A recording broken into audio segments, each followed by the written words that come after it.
To end the slideshow, we'll talk about the language of the specification.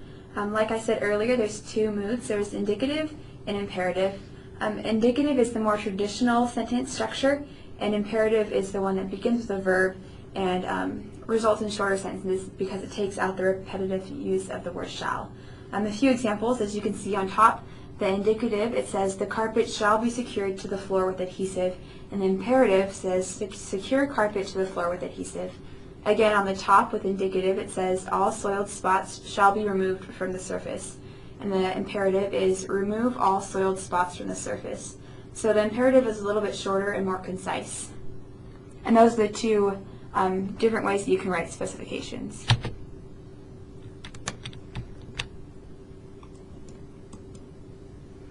For another part of writing, oftentimes when we write titles we underline it, but for specifications we want to be careful about underlining because whatever is under where you underlined, it means to ignore the rest of the paper.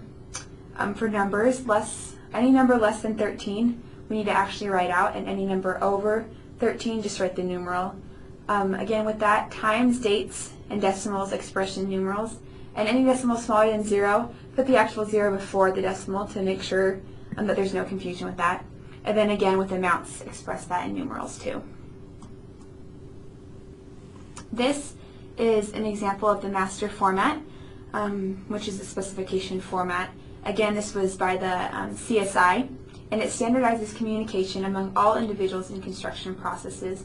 Sometimes it's referred to the Dewey Decimal System of building construction, and it kind of organizes specifications in the US and Canada.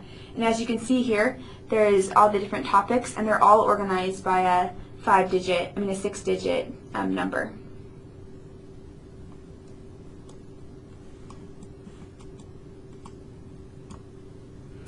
So just to conclude, specifications are the communication between designers and construction workers.